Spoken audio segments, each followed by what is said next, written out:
Alrighty. Hey, you guys, how you doing? Good morning, afternoon, evening, and I'd love to hear where you guys are watching this from. Where in the world are you?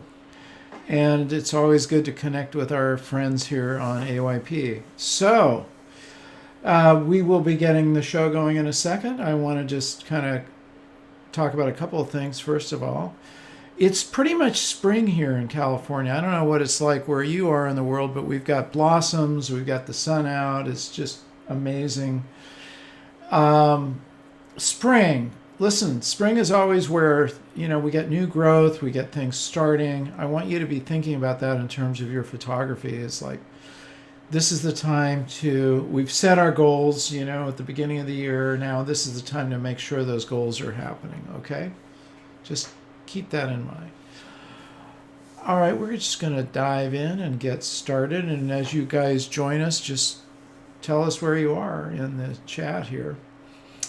I am Marc Silber. I'm a photographer and educator in Carmel, California. And our show today is brought to you by our friends at Bay Photo. I want you to make prints. Prints are absolutely the whole basis of photography going back 170 years or so. And these guys will help you make prints. So you've got thin wraps. These are really cool. You see how they're thin on the edge there. You can get those at 20% off. Those are cool. You can get a 20% discount on your scanned negatives. And I highly recommend that to you. Many years ago, when I first kind of got back into digital photography, I bought a very high-end Nikon scanner and scanned hundreds and hundreds of my images. If you have negatives that you haven't yet scanned, you should definitely take advantage of this. 20% off. Super high-end. The Tango drum scanner is top of the line.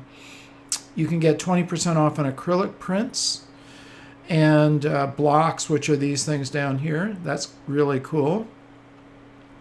And as always, you're going to get 25% off on your first order. So after the show, hop on to bayphoto.com right here and go ahead and order something from them because you will really love what they do for you. They have excellent customer service and they're just a great company. I've been working with them for years. Okay, well, we're going to talk a little bit more about composition. This is actually a talk I gave. What happened to this? Let's get rid of that. There we go. Well, Also, oh yes, while you're that's getting right. that set up, I'll let people know that you should definitely subscribe and like the video.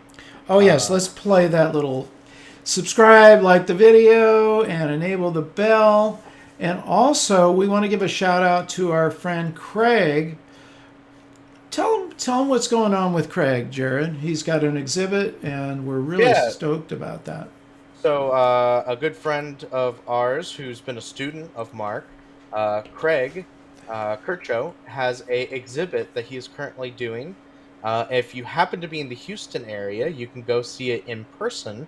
But otherwise, there are some things that you can take a look at online, even if you can't make it all the way to Houston at the moment to check it out in person. So I'm putting the link to Absolutely, Craig's. check it out, you guys. We're really proud of him. He put the whole exhibit together, and then he put the website together. Well, first he put his collection of photographs as part of our class, and then he organized the exhibit and then put a website together, which is a really great idea. It's something I've never done. When you do show your work, put a website on it or Yeah, a page up that shows people exactly what they're going to see and puts more information there. and we're super into sharing these kinds of things. So feel free to post in the AYP club, reach out to us, and we'll be happy to promote the hard work that's being done in this community. So Absolutely. Okay, good. Let's talk about composition. So the definition of composition means how to place your subject or subjects within the frame of your camera in order to tell your story. That's what you're doing. You're telling stories with your camera. It's a visual story. And the derivation of composition is put together. You want to make sure that it is put together well, visually appealing or even exciting. And that's really what you're trying to do. You're trying to show your viewers within the space. You've got a frame, and it's like this. Sometimes it's square. If you have a square frame, that's fine. But you've got a frame, and within that frame, that's what you're using your composition tools for, okay? This is actually a presentation I gave to Google 4 years ago. I'm gonna skip through some of the things that we've talked about before.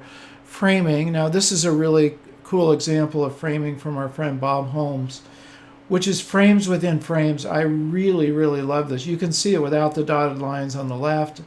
And on the right, you can see that he's got 3 frames here. And this is an early digital photograph. I think he told me it was like with a 3.2 megapixel camera, but it came out great. And I love the way he's got the butcher here. He's got the woman over here who's, the keeper, shopkeeper. And then he's got, some beef hanging up here. Frames within frames is really awesome. So whenever you can find that, go for it. That's a kind of a specialized use of framing, but framing has many different uses. You can always enhance something with a frame. Framing shows, and I've gone over this last week, but I'll just show you, you get a layer in the front here, you get the layer in the back, and it adds depth. Turning your camera on edge, and I talked about that last week, so I'm not going to spend too much time. But remember, you don't have to just shoot things straight up at eye level. Turn your camera. It's something you should always think about doing. We covered this last week, but points of thirds can be really interesting. Notice I said points of thirds, not rule of thirds. There is no rule. Leave space for your subject to look out into. In this case, either down here or across. That's really important, because if you don't, it looks kind of claustrophobic. Using geometry, we talked about last week. We talked about leading lines. This is another example of leading lines in a painting. One thing that you should always be doing is looking at paintings, because where did photography come from? It came out of other visual arts, mainly paintings, right? And those guys had this stuff figured out for centuries before the first camera was ever made. So here you just get your eye being led down this canal. I love this painting. I mean, look at the reflection in the water. The buildings on either side form a frame, but your eye is just led down to see whatever kind of a mystery, like what's going on behind this corner here. Diagonal lines always add interest.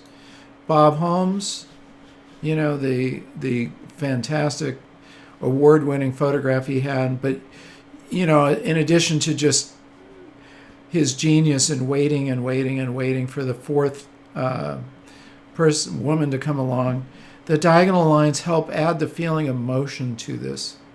This is a photograph I took in South Africa of penguins. Again, diagonal lines give you a feeling of motion, and their feet up in the air is another feeling of something's about to happen. What we're trying to do with our photographs is give the feeling of more than just a two-dimension. We talked about this one last week, capturing your decisive moment. Adding punctuation points, as we've learned from our friend Bob Holmes. This is an example of a punctuation point. This is a lighthouse in near Port Ligat in Spain, which is where Salvador Dali lived. This fantastic lighthouse. And this was, right in the blue hour. You can see the blue after sunset. You can see a little bit of sunset left over here, but mostly blue, which is what happens after you get the golden hours. You get into the blue hour. And the punctuation point of the lighthouse itself.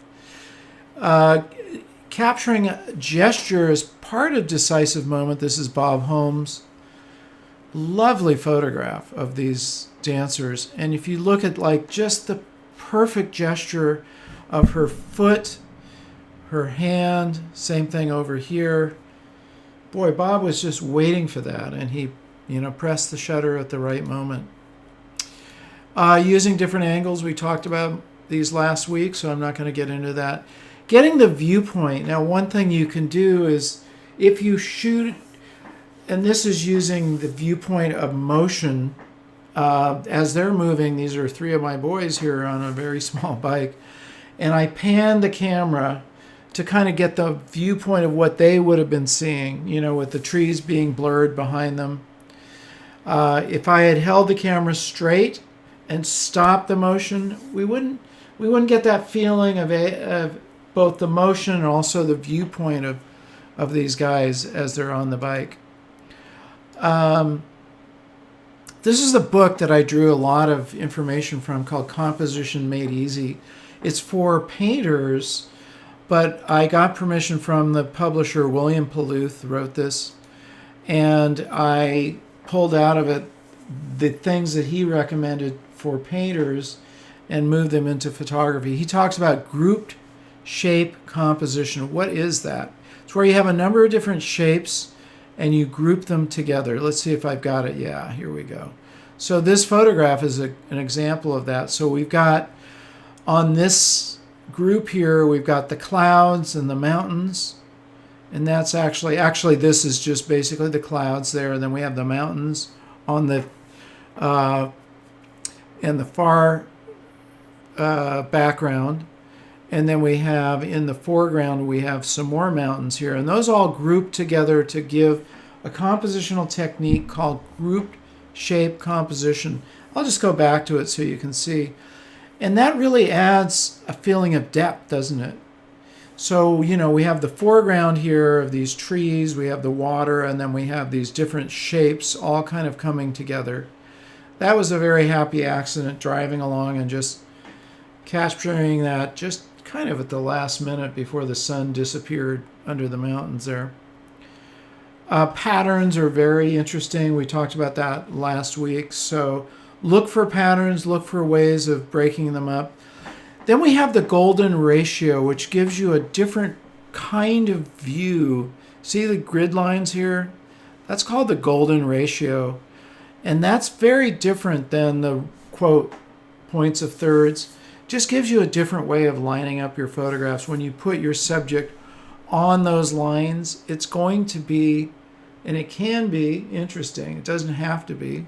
You could have your subject right smack in the middle, but in this case it really did work. That was for one of the possible covers of this book here. We decided not to use that. I used it inside instead, but that was completely visualized before I pressed the shutter. I actually went out with this model Ariel to our beach in Carmel. I wanted to get her reflection. I wanted to find a spot where there was water so we could get a reflection. I wanted the sunset behind her. I wanted the gesture. And, I probably took 25 frames until I found this one.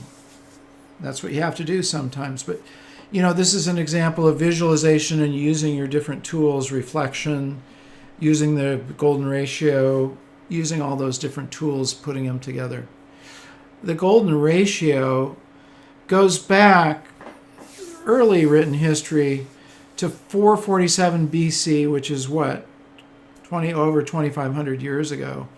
And the Parthenon, they used it in the design. It's the ratio between the height here and the base. And that's what they call the golden ratio. And the Greeks really used this over and over again. And if you go back to this, you can see that same ratio is at work here. These are all examples. These boxes all follow that golden ratio. This is on its side, and this is on, the ratio like you see in the Parthenon. Very interesting. If you ever want to get into a deep study, it's quite interesting. But you can use it in terms of a grid line in your software. It's built into Photoshop and Lightroom. You can use it as a grid. I'm not even going to get into this. This is unbelievable how many things in our world follow the golden ratio. This is a shell. The world seems to love, nature seems to love this golden ratio. The swirl of a hurricane, a pine cone. There's all sorts of examples. If you really want to trip out sometime, just Google golden ratio proportions and you'll see all sorts of interesting information. Here's another example. Jake Garn sent this to me. He's actually written some articles about it. You can Google and find him. But he placed his subject right on the lines of the golden ratio here. It works really well, doesn't it? There's the horizon line, and there's the girl right in the center. S-curves, I love S-curves. This is the Grand Tetons. And an S-curve leads your viewer's eye to where you want it to go. It's like a leading line, but it's curved. And in this case, this is the Grand Teton. This is the biggest mountain in the Teton Range here. And your eye is drawn to it because that's really where the end of the S-curve is. So you're saying to your viewer, follow this beautiful curve, and you'll end up seeing something that I want you to see. And that's what an S-curve does. These are all just really cool tools. You don't always find them, but when you do, take advantage of them. And I want you to think, like I want you to tune in, and so you see, oh, this is a diagonal line. This is an S-curve. This is a leading line. You know, this is geometry. When you learn the vocabulary of composition, you'll start to see these things. And that's when you can really visualize. You see something and then you visualize how you can use it in your photograph. It's just like in a different creative field. Like if you're a chef, what really good chefs do is they go shopping every morning and they find the best vegetables. They find the freshest fish. And they visualize while they're putting those ingredients together the meal. Sometimes they go there knowing what they're going to buy, but sometimes they go there and they go, oh, there's fresh salmon, or there's fresh cod, and there's fresh basil. I'm going to put together a pesto sauce to go with my salmon. And that's what you're doing here when you've got these composition tools. You're visualizing, how do I use these tools and where can I put them together to get a really cool image? And this is called U-shaped composition. It's another way of framing. This is a particular rock right near me, probably 3 minutes away from where I live here, called Point Lobos. Edward Weston photographed there extensively. Robert Louis Stevenson, if you're a fan of his, Paul McCartney is, by the way. He wrote about him in his book, The Lyrics, which I just finished, 2 volumes. Robert Louis Stevenson wrote Treasure Island, and he basically modeled it after this location. And what does a U-shape do for you? It basically puts your eye, it's another way of putting your eye on the subject, in this case the rock. And we like to look through U-shapes. The author who, William Paluth, who I got this from, said it's kind of like a curtain. You always want to look through the curtain and see what's on the other side, and that's what a U-shaped composition does. You're not going to always find these, but they're out there, and look for them. Triangle adds a feeling of stability, and is something that Leonardo da Vinci used. Rembrandt used it. It's a very powerful compositional tool. You can see that Half Dome in Yosemite has that very triangular kind of base to it, and it adds a feeling of strength and stability. This was a photograph I took when I've photographed this subject many times, and at this particular time you can see there's a lot of smoke up here. That's actually smoke in the environment, which is also giving it this warm glow. It's unfortunate because there was a forest fire, but it added to the beauty of this particular image. But look for triangles. You can do that in your composition of a portrait. Let's see if I've got one. Yep. This is Rembrandt. And he used this triangular composition a lot. You can just see that this couple is put together with this triangle in mind. And Da Vinci did this with the Mona Lisa. It's used a lot in classical painting. Use it in your photography. We have another kind of triangle, which is on the base here. What does it do? It adds a feeling of depth. And this is, you know, from 1889. This museum, by the way, I love these guys, Rijksmuseum in Amsterdam. They actually give you access to their high resolution files to use, which is fantastic. Big shout out to these guys. You should hop on there. You're gonna learn a lot about art and find some really great references there. But when you use a triangle as a base, it gives you a feeling of depth.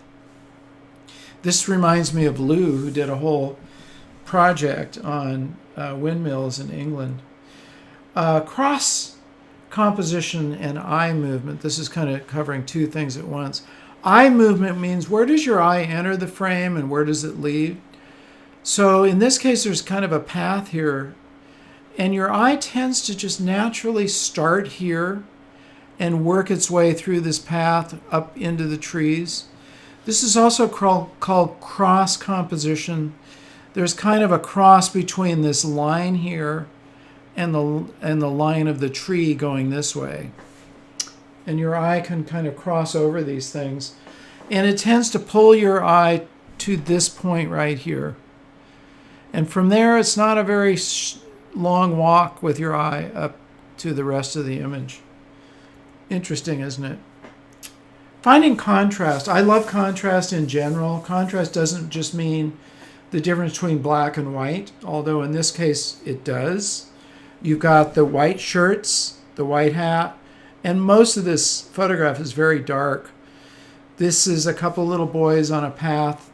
When I was in Mexico, 17 years old, I took an excursion by myself, 80 miles on foot, a solo backpacking trip while I was already 2 days in by foot in a very remote region. I decided to just make my own. I used to do a lot of backpacking anyway. And to add even to that, I was fasting the whole time. I was not eating anything, just drinking tea, and that was it. Hey, it was the 60s, you know, you wanted to try different things. I still do a lot of fasting. I do intermittent fasting where I'm going to do that today. I just eat one meal a day or skip breakfast. You know, it actually is very healthy for your body to clear out stuff. You can look it up. Fasting can be extremely healthy for you. It gives the body a chance to kind of recover. But there's contrast in the blacks and the whites, and the contrast between the boys and the rocks. There's multiple ways you can show contrast. You can, to tell a story, you can get either up close or you can pull back. In this case, this is an iPhone photo. The dad with his boy, you know, I was standing on a road and I saw these guys and I thought, that's pretty cool. The dad walking his boy up to see the sunset. So that's kind of pulling back to see more of a story. Or you can get close in like I did with Quinn here. So this is also another cool thing that I learned from Steve McCurry. And that's putting your subject's eye in the center of the photo. It does a really interesting thing. As you move around, it feels like the eye is following you. And the dominant eye is the one that seems to be looking at you. You can notice in his eye, this is definitely not gazing at you as much as this eye is.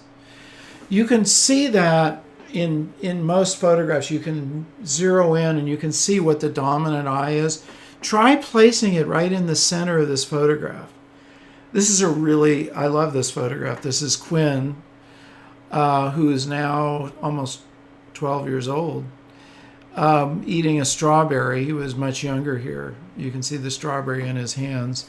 He didn't like to get his photograph taken, so it was kind of a rare moment when he let me photograph him. I'm going to cover just one or two more of these. With mood lines basically give an emotional feeling in your image. Without emotional content, we make pictures. With it, we create art. Remember that. You want to add emotion to your photograph whenever you can. and I'm going to skip through this a little bit. There's various mood lines, and you guys can find out about this in my book. Whoops, dropped that. This is it, The Secrets to Amazing Photo Composition. I talk about mood lines. This is a mood line, and there's a whole bunch of them, 48 different mood lines. And this one is called active, and you can see, boy, does that give you the feeling of activity, right? Both of the diagonal lines inherent in all this water, but also these lines here basically are definite mood lines, giving you the feeling, boy, there's a lot of activity here. This is from my instructor days at National Outdoor Leadership School. We crossed, one of the things we always did was we crossed a river or a gorge, between two peaks or something, and we use what's called a Tyrolean traverse. That's what he's doing here, where you're sliding across this rope.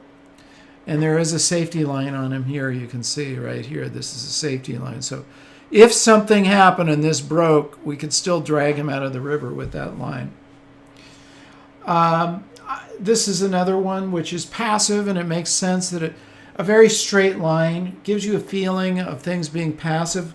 Just compare the difference between what we have here, an active line, very edgy, kind of diagonal like a lightning bolt, and in this case, very passive. So think about it when you're telling a story and you're trying to capture something that shows a lot of action, but it's flat, it's not going to work, is it? So think about it. It's like mixing up the feeling, the emotion isn't going to match what you're trying to say. Let's cover one more.